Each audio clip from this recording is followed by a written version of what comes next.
Welcome to Full PreFrontal, the show that exposes the mysteries of executive function. This podcast is a collection of conversations about the role of the prefrontal cortex, which impacts your focus, planning, problem-solving, emotional balance, and independence. So join us as we explore executive function and the science of learning. And now, here's your host, the founder of EXQ, Sucheta Kamath. Welcome to Full PreFrontal, exposing the mysteries of executive function. As you have heard me speak again and again, this podcast is fueled by three specific goals. One is to understand and explain the nature of executive function, the role of prefrontal cortex, and really to think about ways to connect individual experience to larger context of the world in which we operate. The second is to really help the future self, which tends to be this nebulous, confusing, vague entity. But everything we do today can serve the betterment of the future self. And we also need to recognize that we are in a company of many, many, many current selves who are also trying to better their future selves. So living in a collaborative way, we can make life better for all. And the third is to really create a personal playbook that can allow individuals to achieve success in spite of the challenges that we experience, and also come to terms with the fact of reality that we all have challenges. Well, that's why this podcast is going to be particularly spectacular, because my guest has specialty in the area of understanding normal. If there is anybody normal, I just wanted this as I set this up, it reminded me of of an experience I had. I had gone to visit a cousin of mine, and growing up in India, we had rooftops, and you could stand on the rooftop and get a little aerial perspective or aerial glance at the community or the world around you. And I happened to be at the time around 10:30 in the morning, where typically moms have sent the family off, particularly stay home moms, and they are done with their breakfast and even lunches, and they're getting ready to kind of do their little chores around the house. But if there was a child with disability, that mom would be kind of taking care of. So there was a grown, maybe 18, 19, I couldn't tell, but a young boy with definite disability, and she was giving him bath. And instead of giving bath in the bathroom, she had looks like she had a habit of taking him to the rooftop, because it was really difficult to contain him. And from far, of course, I was young, I didn't understand what was going on, but definitely it was embarrassing for all three of us when we locked eyes, because she was not expecting anybody watch this little private encounter with dealing with an adult grown man who is her son, and she's giving him bath. And the young man also was embarrassed, and I was embarrassed to have seen something supposedly private. What was so clear to me, that he was much bigger and taller than her. He was flailing, but it was not done with anger. And she was getting hit in the face. She was completely drenched, wet, and he was resisting, even though I don't think he was resisting. Anyway, the reason I share that was my first encounter in life, where I was aware that people have to manage people who appear to be unmanageable. But I don't think that lady had brought that son outdoors to the park, or ever taken him with her shopping. I bet, particularly knowing from what particular context I came from, he ever had invitation to be part of something larger. So definitely a feeling that was invoked in all three of us was shame. So with that experience, I just want to, my work is as a rehab specialist, as a speech language pathologist, always has been, we're helping people. And one of the things that I have worked hard is to really lock eyes when people are bringing their most private matters. And with that, welcome. I would love to welcome Dr. Richard Grinker. He's a professor of anthropology and international affairs at the George Washington University in Washington, D.C. Um, he was born and raised in Chicago, where his great-grandfather, grandfather, and father worked as psychoanalysts. He graduated from Grinnell College, and then eventually went on receiving a social anthropology degree, PhD at Harvard University.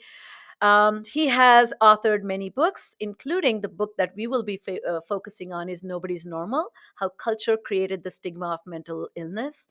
And finally, he has many accolades that we would love to talk about, but he is a 2008 recipient of the National Alliance of Mental Illness Ken Award for outstanding contributions to the understanding of mental illness. So I bet his great grandfather or grandfather and his father will be very proud of bridging the cultural impact of mental health if he was not has not worked with individual patients.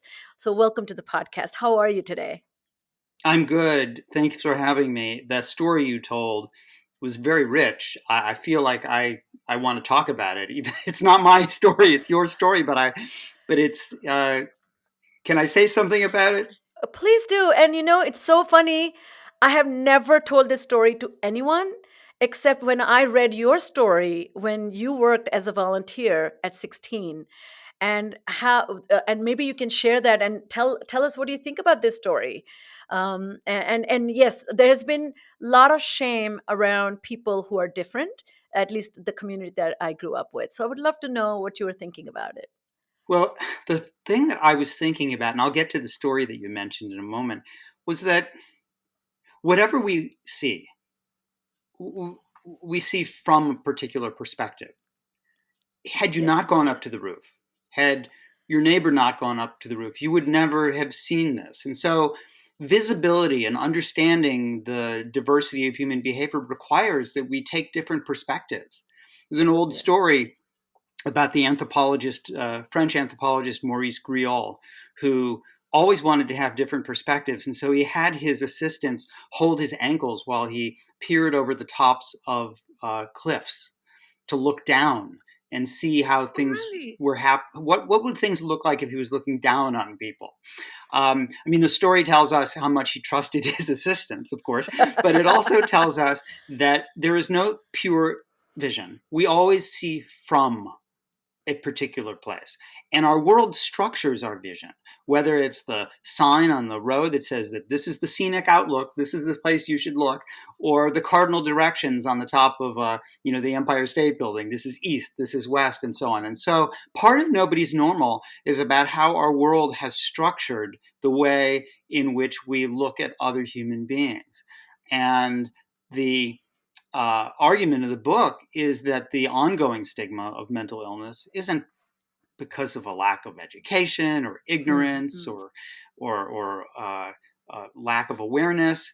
It's because we have yet to really come to terms with how our world has structured, how our cultures have structured the way in which we judge other people.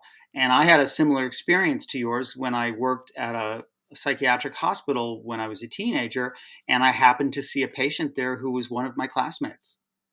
And I was pretty much raised to think that mental illness was just a typical part of human life, that most people at some point in life will have a mental illness. And so I was quite stunned when all hell broke loose and there were all these phone calls, the principal, her parents, my parents, what was going to be done with the fact that I had witnessed the fact that this person had a mental illness. And it was really at that time that I first understood the extra burden of a mental illness, that it is first the condition itself, and second, society's treatment of it, society's negative valuation of it. Think of how much suffering and how much hard work goes into dealing with that stigma. And first of all, I think that that was kind of. I mean, I felt for your younger self who got yelled at for just happenstance, witness a young classmate to be admitted to a hospital that was nothing to do with you trying to, kind of peek into somebody's private life at all. But I think the strong reaction, as you wrote there, that it kind of compounded her suffering, who was already in a mental institute to get treatment, who now has added burden of having to tackle this knowledge that somebody, my peer, my contemporary, saw me. So I think the one of the fascinating and most profoundly meaningful thing that I got from your book, that instead of thinking that mental illnesses are made up or everybody's sick, your book actually kind of does the Goldilocks effect. It shows that there is a long-standing historical evidence that says mental illnesses have been there with us since the dawn of time, or maybe as long as humans have had their bodies, their brains, and their culture. Um, but you also kind of show where the stigmatization began, where we began to look down upon things. And so, before we jump into it, can we maybe just kind of define two concepts? One is the concept of culture. You're an anthropologist, and whole the universe has depended on anthropologists to define definitions of culture. And William Sowell, I think, there's been a debate in the field about what the culture it is. So, is culture a category or aspect of social life, or is it a system through which we connect and build and create symbolic meaning? And is culture something you learn, or is culture just something you land and you become part of the culture? Like, how should people who are listeners may not have ever thought about tackling mental illness from the lens of culture? So maybe good to talk about that. The anthropologist Clyde Kluckhohn once published a book called The Concept of Culture, in which he gave 150 different definitions of it. Oh God. So it's important, but I think that one of the things that I would emphasize, especially in the context of this book, is that what we should think of when we think of culture is that which is not nature, that is not ingrained in us somehow instinctually. We are not hardwired to be mentally ill. We are not hardwired to stigmatize others. We're not hardwired to believe in this or that God, or practice this or that kind of marriage system, or to love this or that kind of person. It is culture that teaches us those things. And so what I find particularly empowering about the concept of culture is that if we made it, we weren't born with it, but if we made whatever phenomenon we're talking about, then we can also change it. And it explains as well the fact that there's so much diversity, that there are places in the world where loving someone of the same sex is considered part of normal, and there are parts of the world where it's considered abnormal. That's because culture makes it. And so we can often look at other places in the world and we find that kind of diversity, and it helps us to reflect critically on our own lives. So many people think that anthropology is the study of other cultures, and that's true, but that's only half the story. The other half is the study of other cultures to come home and see our own world in a new light, and to look critically on it as something that we've made and therefore we can change. Yeah, and I think that the invisibleness of the culture may be the reason that you may not even understand the impact it has on you. Roy Baumeister, who has been a guest on the podcast, said that culture has guided nature, and human nature was designed in part to be capable of culture.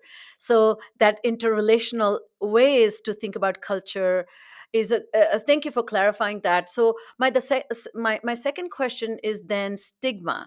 And also the notion of norms. The minute we talk about large bodies of collective bodies of humans navigating their relational, the way they relate to each other, we need some invisible rules that guide us. And then if we take them too far, then they can kind of restrain us. But if we don't have any rules, then it'll be chaotic. So there must be some responsibility that culture plays in self-regulation or applying your executive function. Do you see that connection? Yeah, we have we do have a nature, of course, and as one of my former teachers, Mel Connor, put it, nature holds culture on a leash, but it's a very, very long leash. I see. To give a lot of freedom. And one of the things we did develop through human evolution was the ability to feel anxiety, to pay attention to things that are potentially dangerous to us, And that's a normal, healthy thing to be anxious, right? If I did not have anxiety, I would not look both ways before I crossed the street. So it's good to It's have. a motivational system. Yes. Yes, It's very exactly. essential. Yes, exactly. And to be able to pay attention and have sustained attention at risks in the environment. But then that question becomes, well, who are we afraid of and why are we afraid of them? And sometimes Yes. we're afraid of things not because they affect us in terms of our survival, but in terms of things that are symbolically important, like prestige and status and honor and so on. And so we come to apply a lot of these cognitive capacities to things that really aren't a matter of survival. They're a matter of culture and what you referred to before as symbolic meanings. So I tell the Mm. story in Nobody's Normal of the great child psychologist Erik Erikson, who had a child with he and his wife Joan had a child that was born with Down syndrome in the 1940s. At the time, they didn't use the word Down syndrome; the word was mongoloid idiot, and the birth of this baby Neil frightened him so much. He was so terrified that having a child with a disability would tarnish his reputation as an expert on quote unquote normal child development that he and his wife sent this boy Neil to an institution, a residential institution. And when they came home, they told their children and their friends and family that the baby had died at birth. And so this boy and then man Unbelievable. lived his whole life without his family even knowing that his brothers and sisters knowing that he existed, because there was so much shame involved.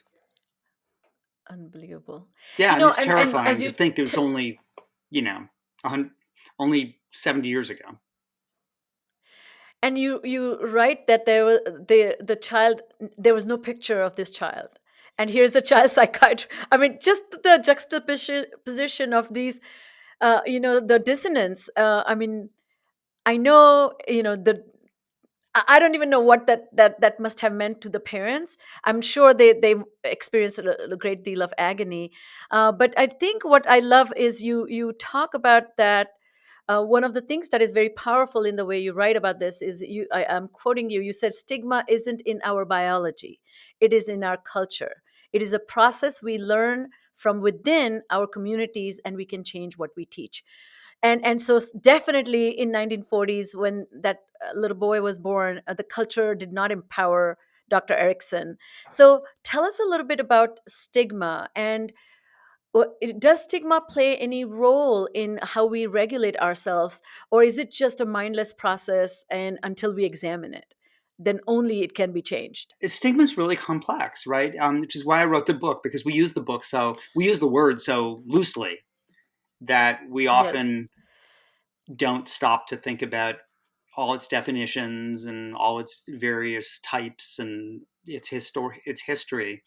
But when you're born and raised in any community, you internalize those values. And so you actually don't need somebody to say to you, "Oh, you're sick," or "You're different," or "You're whatever," "You're, you know, somehow cognitively incapacitated," or "You're a bad person." You can do it all by yourself because you've internalized those values. And so there are many people who have mental illnesses, particularly those that involve what society perceives as a lack of self-control, a lack of impulse control, like conditions that involve psychoses or difficulty with impulse control with, say, use of Abuse. substances, alcohol and drugs, where those are the most stigmatized disorders, because they really are an affront to the values that we have created over the past few hundred years of individual self-control. So stigma is not something that is separated from our culture. right? So the stigma of mental illness in Nepal could be that it is a sign that you have bad karma, or a sign that your family is somehow impaired. Whereas stigma, mental illness in the United States may be stigmatized as you having a lack of self-control. So every society can stigmatize what it wants to, but it does so in very different ways, right? We used to stigmatize being African American in a different way than we do today. We used to stigmatize homosexuality differently than it is today. And so, as culture changes, as history changes, we do things differently. I start the book with the phrase, "The past is a foreign country." They do things differently there. Love that. I have a whole lot of quotes by you, by the way. They're just incredible ways that you explain. As I'm thinking further, one of the things that struck was my first reflection was that, is poverty the first true defect? And Yeah. culture seem to abandon the poor, thinking that there's something wrong in being poor, and then it justifies itself from why exclusion is allowed. And of course, then we can talk about the evolution of capitalism. But definitely, I see lots of wrongs in the way poor behave. Even needing food is considered a bad behavior. If you go back to the first asylums that were built in Europe in the 1700s, in France and in England, for example. If you go back then, you find that the people who were brought to asylums weren't necessarily people who were poor, but they were people who didn't conform to the ideals of capitalism. Because the ideal human being was one who was autonomous, didn't depend on others. I mean, if you were a dependent in a rich family, you were as inadequate as a dependent in a poor family. And so the first asylums were actually comprised of just a hodgepodge of people who were unclassified and not separated. So you had, in a single asylum, you'd have someone who was mentally ill and didn't work, someone who had a physical disability and couldn't work, someone who was a beggar, a pauper, a criminal, a substance abuser, a sex worker, whatever it was. They were all lumped together. And only when scientists for the first time had all of these people lumped together in these asylums could they start to typologize them and separate them. But so I would say, instead of poverty, I would go back to the mandate of the first asylums, which was to house the idle. So it wasn't really poverty, but it was the idle. Now, when we look at mental illnesses over the course of the last couple of 100 years, yes, mental illness is associated with poverty, because people who are poor are more vulnerable. They're more vulnerable to trauma. Poverty in itself is a trauma. There is a cascading, complex relationship between mental illness, a kind of downward drift that psychologists and sociologists refer to, that creates poverty. There is ethnic and racial discrimination. So I think it's more important to take that intersectional view, that gender, race, wealth, whether you're urban or rural, whatever, all of these different factors kind of come together, but they come together with the common theme that disability is the inability to be the autonomous, responsible, productive individual that capitalism dictates. Got it. So I think that idea that one's capacity to partake in and serve the workforce goes into determining the worth and value of an individual. Yeah, I think, and it's not to take a position that capitalism is bad or that capitalism created mental illnesses, but it is true that capitalism created the conditions under which we could think about mental illnesses differently, think about what we value and what we don't value. Normal and abnormal are really much variants of the good and the bad, right? what we think is good and what we think is bad, and we define good and bad, normal and abnormal, according to what we're looking at. If we get back to your rooftop example of the perspective, right? You were looking at one rooftop, right? I tell the story in Nobody's Normal of the millions of dollars put into scientific studies to produce a set of characteristics of what the normal American man was, right? And at Harvard University, the researchers picked as their sample the Harvard freshman male class, right? And so normal became whatever the Harvard male freshman class was, which you can imagine it was male and white and privileged, and that becomes normal. So it's wherever we look, it's our vision.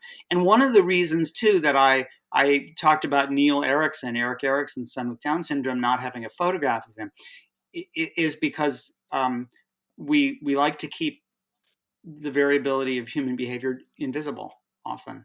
Yeah. And that is a really true inhuman way of treating that, because if you don't see, then your belief is that the little that I see must be so out of the norm that then you begin to see why are you experiencing, so actually it's so interesting. So when I was eventually came into 10th grade and started tutoring a young girl in the neighborhood, and she was known as a blue baby. So of course she had asphyxia at the time of her birth, and she developed this speech impediment, and she appeared slow. So her speech was very deliberate, what I would now call dysarthria, and she had learning disability. And so out of pity, I know the reason why my mom said I should go and help her, out of pity, like, oh, poor thing, like poor family kind of thing. Once I sat with her, she was a math genius. She had fantastic mathematical ability. Nobody had spent time with her to even give her that credit. She had language difficulties. Now that my speech language pathology had, but it's of course hindsight. And I was blown away by her capacity to hold intelligent conversation. I wouldn't have given a time of the day if this forceful introduction was not made. And eventually, when I went to college, I supported myself by tutoring kids because I just loved kids. And what I found, guess who's getting tutored? Anybody that these are not really abnormal. These are people who are just not fitting a typical way of learning. And so what we are doing is we are kind of somehow putting that burden back on those people to find ways. We haven't normalized this experience, which is terrible. Well, so I think that what you're saying is absolutely true. And by the same token, the visibility of those differences is what is helping to reduce stigma, particularly with people on the autism spectrum, and to permit people to live lives that are very different than the ones that their ancestors lived. If you took Elon Musk, who was recently on Saturday Night Live and said, "Did you watch that?" Yes, and he said he's the first person, with Asperger's to host the show. So rather one who accepted it, he said. Yes, who publicly accepted. Now, were you to just sort of blind, put him in a double blind kind of in an interview, he might do very poorly in that interview. He maybe, he has a little bit of a physical tic where he rolls one of his shoulders. He has a very difficult time speaking empathically. He probably in an interview would talk mostly about himself and not really have the social skills. And probably would do terribly in the interview, and he would leave the interview and the interviewer would never know that he'd just, interviewed somebody who was, brilliant and an innovator.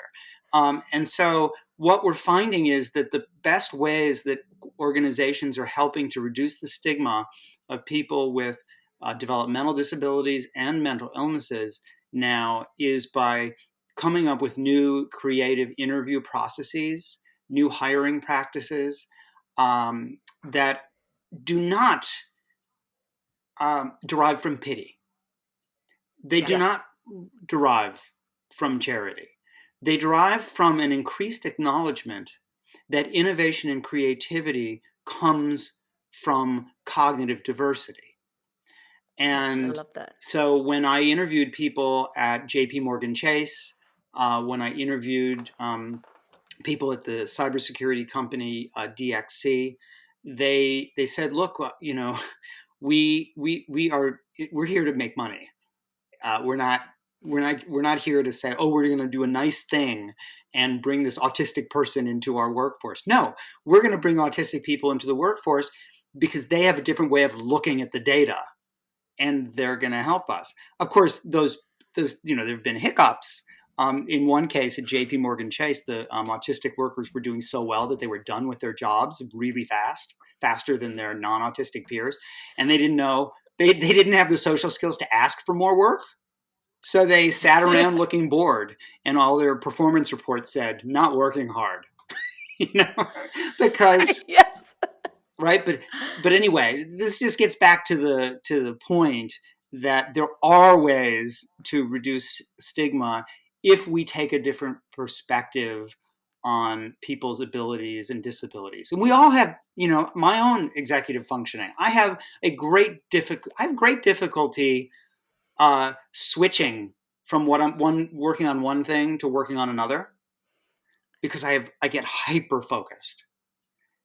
And if I'm working on something and then my daughter or my wife says, hey, can you help grab this? You're taller. Can you grab this thing from the shelf? It's like, how can you do this to me? Wait, I'm in the middle of working on something and I can't get out of it. We all have our strengths and our challenges. And the question is, can we adapt those strengths to things that give us meaning or help us feel successful? And my hyperfocus has been very adaptable for me as a professor, because I can sit and really focus on writing a book or writing an article intensively. Now, I can't get taken away from that very easily, but at least I'm in a profession that accommodates it. This reminds me, first of all, thank you for that hyper focus, because your brilliant work needs to be written, condensed into some nuggets that we can digest and really think and reflect, particularly in the field that we are in.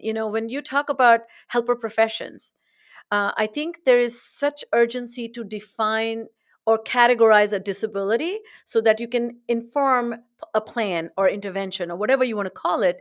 But sometimes I see a lot of rigidity. And one of the things I love in my field, particularly my work with traumatic brain injury, is we call it functional rehabilitation.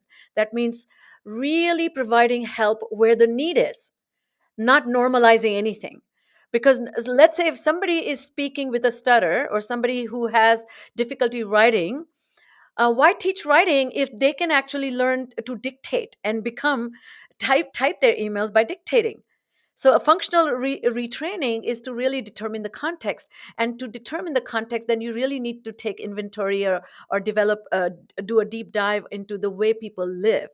And that part is something greatly joyous to me. What I see though in education, there's a true dilemma, and I'm wondering how you think about how to educate a classroom of neurodiverse children, where teacher looks at teaching as classroom management, because she's managing varied levels of attention and varied levels of intention, and it's a terrible setup because you right, it's just not the best. Even in special education, I have a daughter who she was diagnosed with autism when she was just over 2 years old, and she's struggled, throughout her life with social skills and developing language and so on. And in special education, you have this word, the individualized education plan. IEP, yes. It's never really individualized, Never. It's and learning is all group learning to begin well, with. it's So how can it's this really individual be assimilated into the norms of that's right. of the classroom, right? Yes.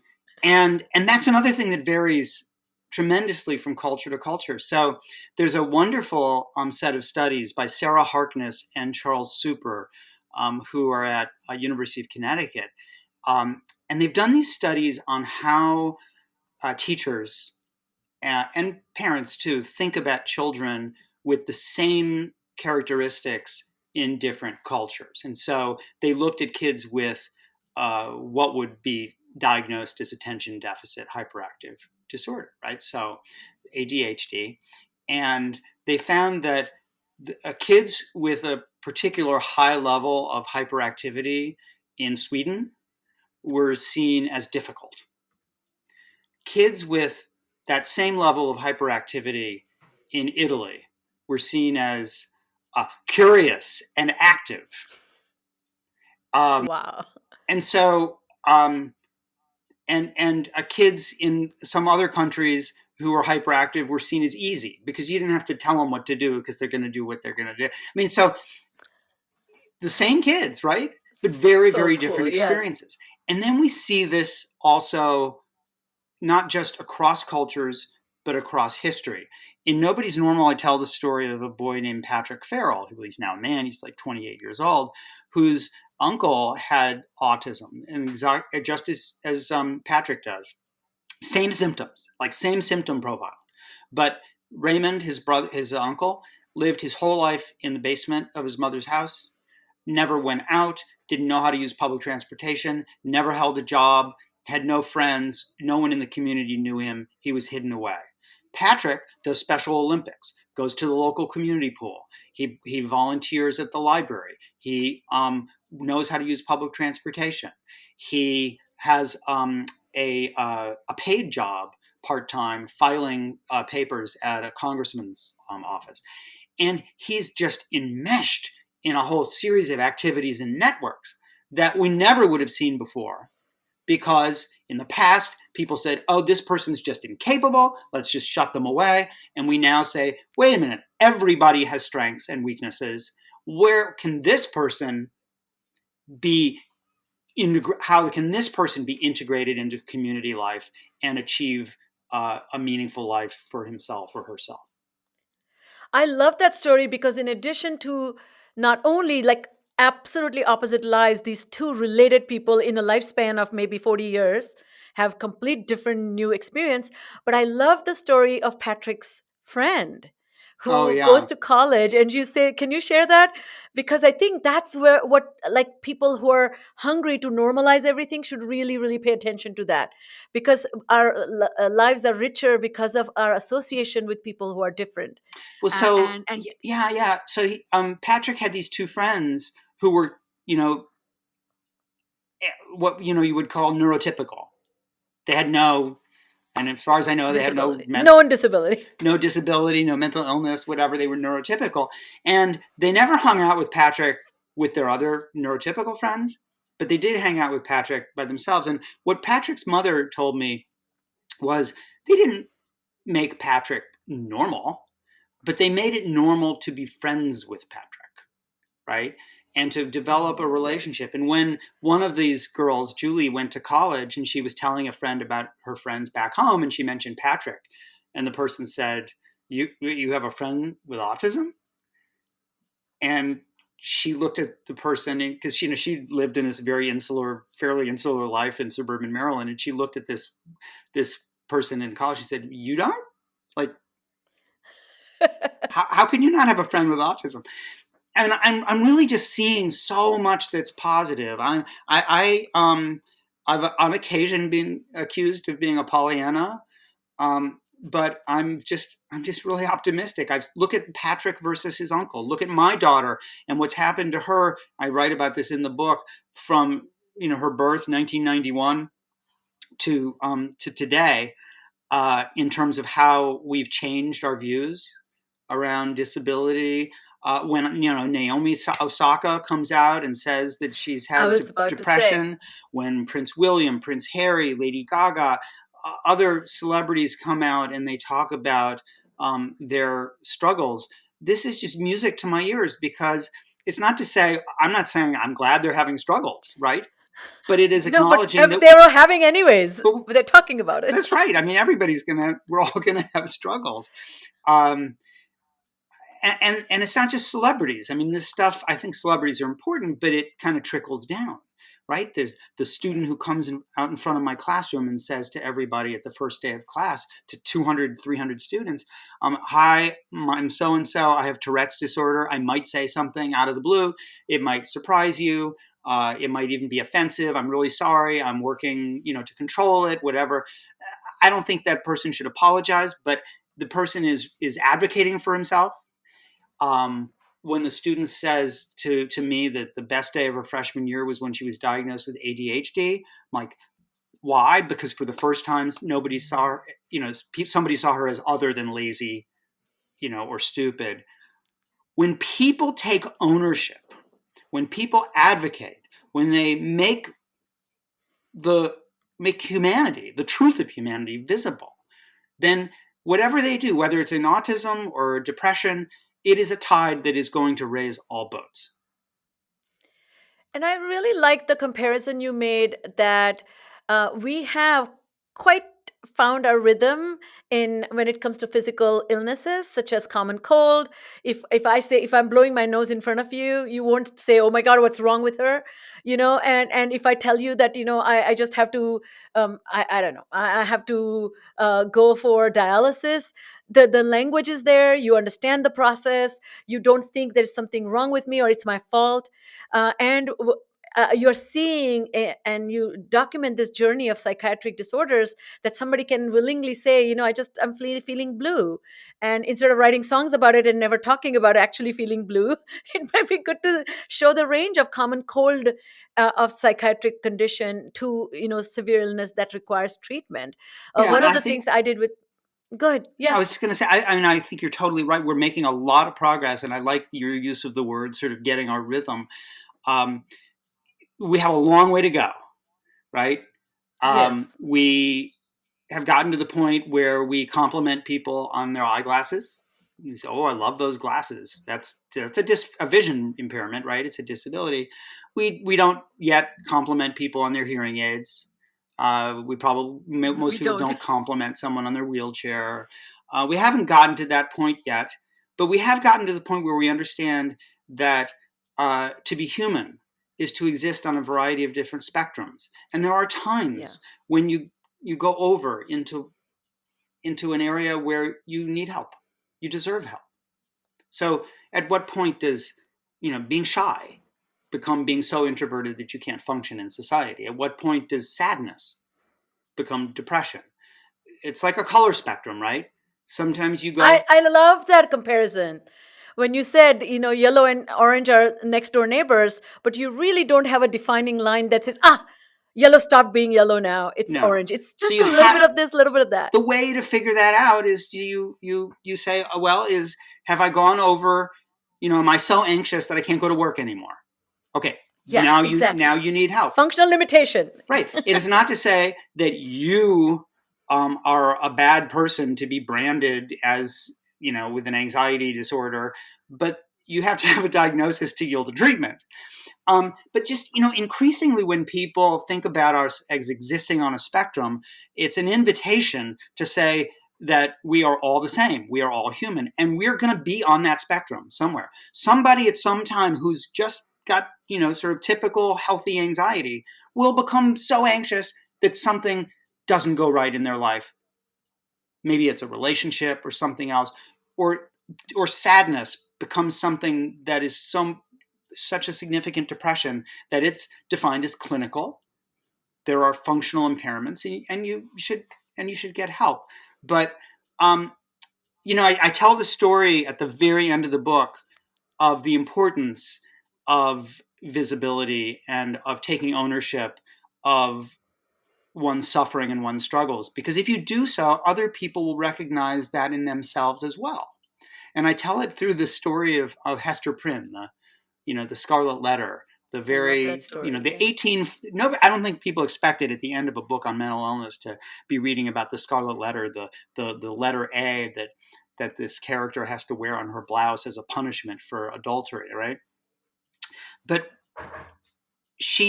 there's this amazing... Well, can I read the passage to you? I was going to say, would you please read that to our audience? This will be their impetus to actually get the book and read it. Yes, please. Because, I think it's interesting passage because it's about when you are open, other people then not only see themselves in you but respect you, and so I think anyway, I'll just read it. Yes. There's a remarkable passage at the end of Nathaniel Hawthorne's 1850, The Scarlet Letter, when after a long absence, Hester Prynne returns to the scene of her crime. As her punishment for adultery, she had worn an embroidered red letter A on her breast. But after all those years, not even the harshest judge would force her to continue wearing it. She decides of her own free will to keep it fastened to her blouse, because the narrator tells us, quote, the scarlet letter ceased to be a stigma, which attracted the world's scorn and bitterness, and became a type of something to be sorrowed over and looked upon with awe, yet with reverence too. The village now saw her as a source of comfort and strength, not as a person stained with sin. When people suffered the dreary burden of a heart, especially in matters of love or misplaced passion, they visited her cottage for counsel. They knew Hester would understand their pain. The goal of the punishment was to marginalize Hester, but by claiming adultery for herself, as if with the pride of a 21st century LGBTQ advocate who has reclaimed the word queer from the bigots, she makes the letter a mark of dignity in experience rather than of shame. I mean, I could go on, Wow. but the point that I'm making is that the places where we're really seeing the diminishment of stigma is where people say, I am not going to allow someone else to define me. I'm going to define myself the way I want to be defined. Wow. And that requires a lot of power, and it requires bravery. For Courage. children, it requires good role models and teachers and parents who teach people to advocate for themselves. And you have done that for your daughter. I can tell the stories you tell about her, even her speech she gave in front of 3,000 students. Yeah, it's just so touching to me. Well, that was an amazing moment because you could see stigma appear and then disappear within a matter of minutes.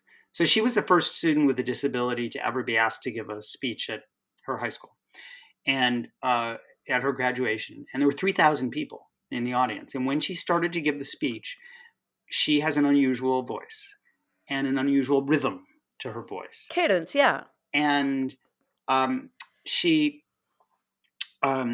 so interesting because, in the verbal kids in the past never got speech therapy, 20, 30 years ago. Because they're like, oh, they could speak. So kids with Asperger's, they weren't getting speech therapy. Anyway, so Isabel starts, and she's got this unusual rhythm and syncopation. And there were a lot of these kids and their families, of course, who didn't know Isabel. Such a big school, and she was in a lot of self-contained special ed classes. And you could hear whispers. You could hear murmurs. And I write that murmurs, those are the sounds of stigma. And then she gets to, they're wondering, who is this person? Why is she speaking in such a strange way? And then she gets to a point in her speech where she says, people with autism like me, and the room quiets down. And all of a sudden, it quiets down because she's no longer bizarre or weird or enigmatic. Oh, she's someone with autism. Now I understand. I have a framework. I have a framework that advocates and scientists and others have helped to destigmatize over the past 20 years or so, and that I've learned either as an adult or as a child, is something that is a spectrum that can be all the way from somebody who needs, residential care, but it could also include Elon Musk.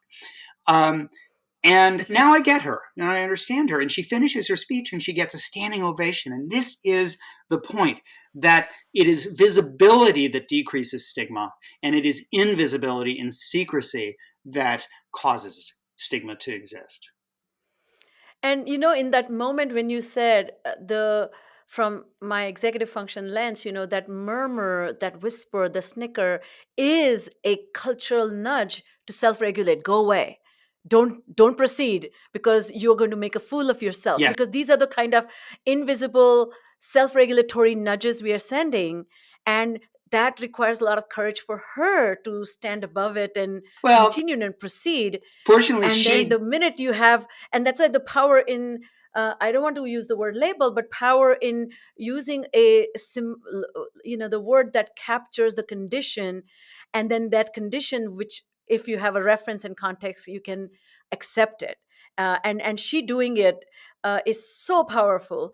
One of the things in my executive function training work, or the therapy, if you may call it, is I have students prepare a letter they can send to their teachers and their peers if they dare, if they wish.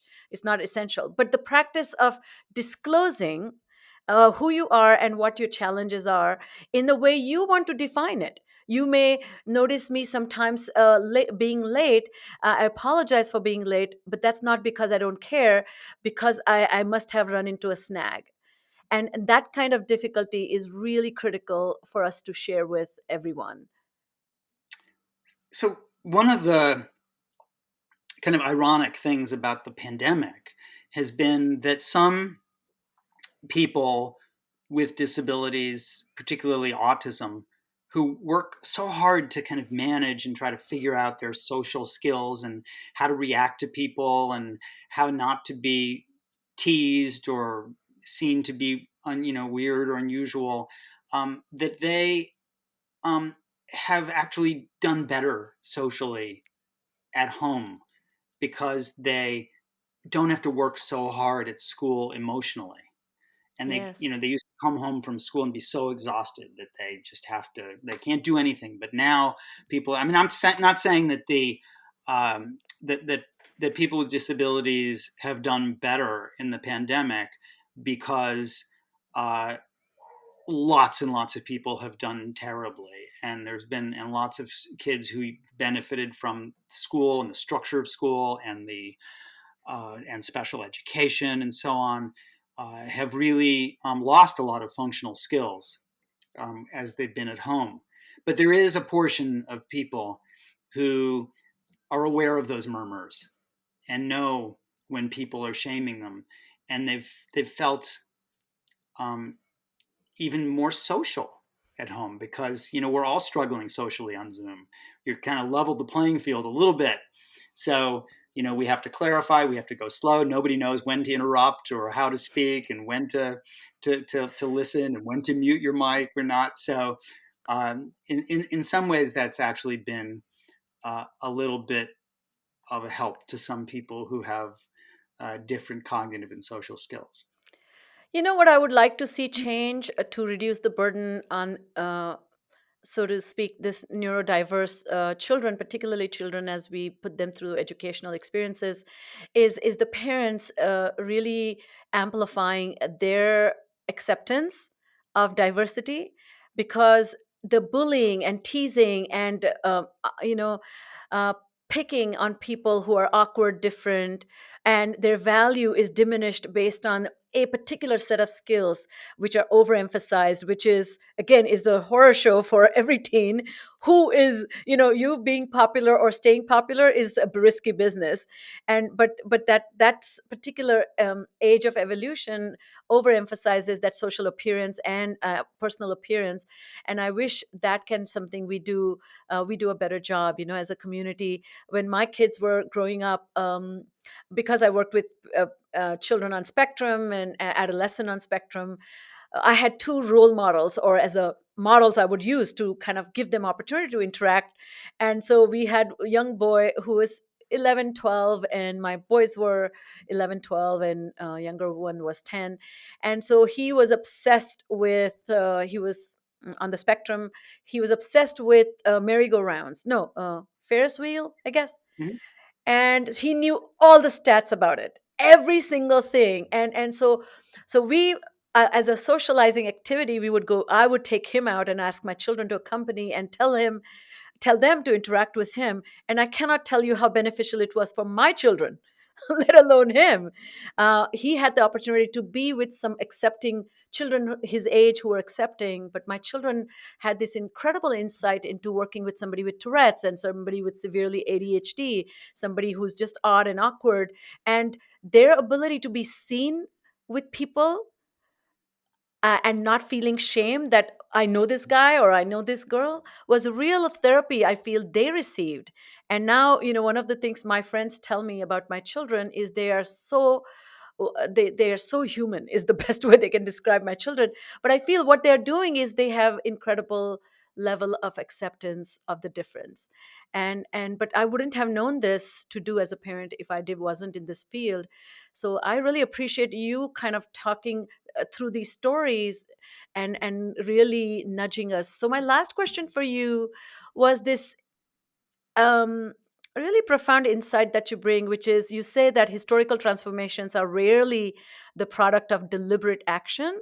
They're a result of multitude of factors that act in concert to shape our beliefs and behaviors, often without ever being aware of what is happening until it has already happened. And so this knowledge that you laid out, a history since Middle Ages, uh, I feel people, even in my business, people who are in helping professions have no historical perspective. And I feel unless and until you read about history, you will never understand that this personal evolution and cultural evolution go hand in hand. So, do you have any thoughts about how we can shape people's understanding of cultural hold through some proper education, and not needing specialization such as becoming PhD in anthropology or undergraduate degree in something? How can we bring that into the normal understanding of our own suffering? I think it's really important for us always um, to question why things are the way they are. Do they have Yes. to be that way, right? Um, you think about, I'm going to use a metaphor of marble. So somebody finds some marble in the hills of Tuscany, and you can only do certain things with that marble. I mean, it's got its limitations. You can sculpt it in certain ways because it's really soft, but it can also break because it's so soft.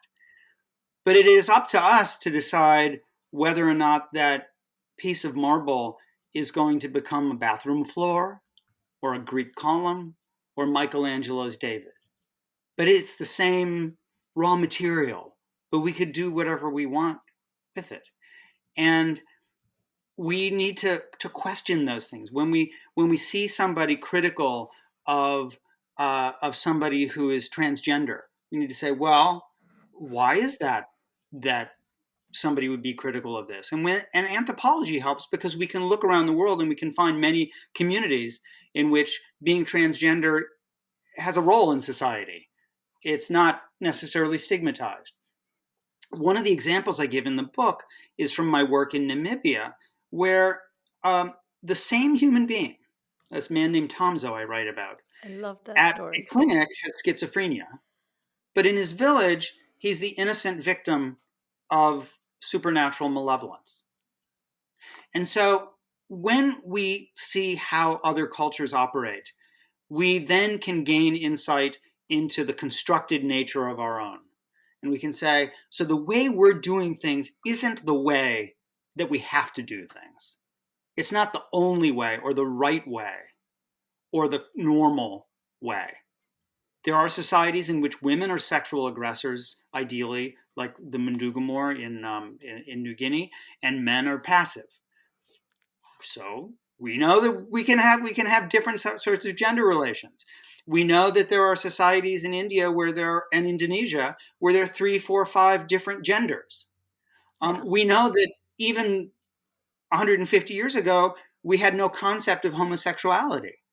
There were people who committed, crimes which were same-sex sex, but didn't brand the person as a particular kind of being, a homosexual. In Mm. fact, homosexuality doesn't even enter the Oxford English Dictionary until 1976, because what was judged before was the act, not the person. So when we look at all of this difference, we come back to our own society and we say, okay, now I'm going to change it. And I know I can change it because the world exists as an incredibly diverse set of beliefs and practices. Some places are more diverse than others. India is far more diverse than the United States, right? Yes. One of my professors used to say nothing's indigestible to India, by which he meant that you could come up with almost any cultural practice, and there'd probably be some, you can imagine that there's some place where you can fit it in India. But I'm sorry, I'm rambling, but No, you're not. I'm tracking you. I'm just wanting to say that in answer to your question, that what we need to do is understand the power we have to I love create. that. And, raise those people, children, our next generation, to recognize that power, that you must become the questioning person and not the person who complies, or learning doesn't mean you comply. It's funny about, you mentioned India. So in India, when you do a puja, or like auspicious ceremony, you need at least 13,000 items, okay? But the hack is, you can use 5 rice grains and substitute rice grain for everything. So you need all those things or you need nothing. So one of the things I feel like cultural flexibility I have learned is by simply growing up in India. So I was blessed to witness all different ways to live and not live, and be criticized for it or be completely accepted for it. And one small thing about the marble analogy that you gave, a metaphor, it's so funny. There's a book I recently read called From Marble to Flesh, the biography of Michelangelo's David. And the stone from the quarry was identified and was thought to be defective and was left aside for 150 years. It was only Michelangelo decided to make a David out of it, when all the sculptors had said pass, it's imperfect. So I just He could love that see it. story, that ties back into actual Michelangelo's choice when it comes to Amazing. David. That's amazing. I didn't know that. So, as we end our fantastic conversation, I would just love to know what has influenced your thoughts, or are there any book recommendations you can make for our audience so they can expand their own thinking about things? Well, of course, of course, I want to tell people that my book is available Of course, in uh, addition to your book, of course. It's everywhere. a Yeah, brilliant book. it's available on audio, as an audiobook as well, and in Kindle, and it's going to be published in a number of languages by the end of the year. A number of foreign languages, but Congratulations, by the way. I've really found incredibly inspirational the work of Steve Silberman, Yes, his book Neurotribes, to really love it. understand the way in which people who self-identify as neurodiverse have helped to shape the way in which we understand human differences, particularly cognitive differences. It's an amazing book, Neurotribes. And then the other is Andrew Solomon's Far from the Tree, I which love is that. a huge book. But because each chapter is about something different, where somebody has a child who's very different from them. It might be a child with dwarfism, a child who's deaf, a child who's blind, a child who's a criminal, a child who's with autism.